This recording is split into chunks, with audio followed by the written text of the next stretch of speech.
Okay, so Denise is about leaving back to the United States, and she's a teacher. There's a lot of history here, but we'll get into that later.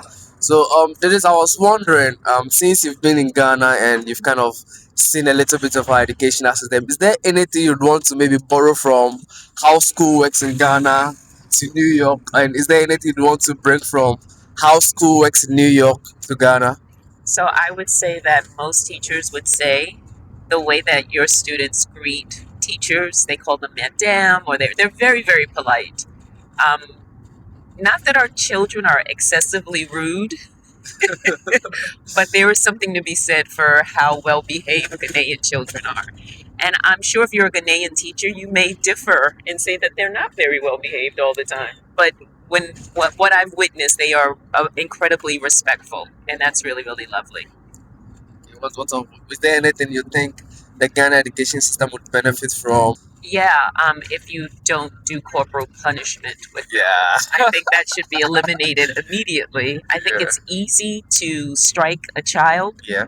The harder work is to get to know a child and understand why they may be behaving the way they are behaving. That makes a lot of sense. Yeah, and you'll never know that from just hitting a child. Because all you're teaching the child is that you want them to be quiet or you want them to do something Yes. instead of getting to the root of a problem. Yeah, I think the reason why maybe people opt, like you said, what the first thing that came to mind is in a lot of the public schools, the sheer number of students, some classes are up to 80, Hmm. some are over 100. So the teachers don't have that time to kind of get to dig deep into why the student is behaving the way it's behaving. But then I think that's just one reason. Another reason is sometimes we feel like, or some teachers feel like, I was like, they feel like the other means of punishment wouldn't work, like let's say detention and stuff like that. There are just certain things that a Ghanaian child would laugh at because some of them, the corporal punishment is what is used on them at home.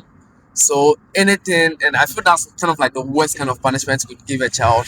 So anything else feels like a step um, down from that. Well, I don't know what to think about that. Well, yeah, I think the classroom size is a really good point because I'm speaking from a privileged small classroom of Yeah. 23 compared to 80 or 100. But I still think there is something really demoralizing about hitting children. Yeah, I understand. But then I think intent also counts because I had some teachers who used corporal punishment on me and I loved them to death. I really really loved them. But there were others who used corporal punishment and I hate them for that exact same reason. So I think sometimes the child knowing why, or it being fair in there, because I had one teacher who would give us up to 6 lashes, and whenever I see him, I'm so happy, like I owe so much of what I have to him. And then there's one other teacher from secondary school I just hate. So I feel like maybe the communication and maybe making a child know that hey, you did this, so maybe this. I think this is like a very interesting conversation. I'm not sure I have all the answers, but then from my personal experience, there are teachers who use corporal punishment on me. I'm like, I still really love them, and then there are some who did the same thing and I really really hate them. So that's also something to be said about that. We're going to agree to disagree. Okay. Okay.